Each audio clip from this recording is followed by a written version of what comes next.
Okay, now that we have successfully prepared our smear on our slide, for the beginning of your project, you are going to do a gram stain. This is going to be really important in the identification of your mystery bacteria. So for a gram stain, you always begin with crystal violet. This is your primary stain. And remember the differentiation between gram-positive and gram-negative bacteria are the cell walls and the amount of peptidoglycan that are going to be in that cell wall. So what you're going to do is you're going to flood your slide. You want everywhere where that bacteria was placed to be covered with the crystal violet. After you have stained your bacteria, you would typically wait about 30 seconds to a minute and let that bacteria soak into that crystal violet. For the sake of this, I'm not going to wait. Then you are going to rinse with water. I want you to use the squeezy bottles that are found at your bench, not the faucet. You are going to tip your slide and very gently but thoroughly rinse that bacteria. I would recommend doing your best to make sure that the water is run clear to not have any excess stain. After you have rinsed your slide, you're going to go in with the iodine. And this is your mordant. This is going to help set that crystal violet into the bacteria if it is a gram-positive bacteria. And again, just like the crystal violet, we're going to flood that slide. Don't worry too much if you have a little bit of water.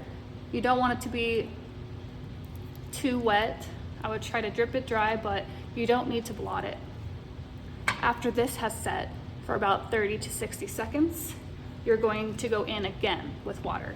In between each step, you are going to rinse with water. Rinse all of that iodine off. Give it a good drip dry. When you are done with this is when you go on with your decolorizer. And that is going to be your ethanol, it will be your 95% ethanol that is in this dropper bottle. For the gram stain, you do not use the 70% ethanol that is found at your bench. You want to use the more concentrated ethanol.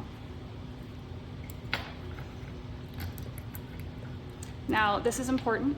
You do not want to decolorize your slide too much. If this is a gram-positive bacteria, it is still possible to wash all that crystal violet away. I would recommend, again, tilting your slide and slowly dropping that ethanol onto your slide. You'll start to see the crystal violet wash away. Now again, you don't want to do too much, but you do want that water to run, or that ethanol to run mostly clear. I'm going to give it another good couple drops. Pretend there is ethanol coming out of that. Now that you have decolorized and that ethanol has mostly run clear off of this slide, you are going to rinse with water again. You do not want that ethanol to sit. This is not a step where you let it sit for 30 to 60 seconds. That could lead to you decolorizing your cells too much.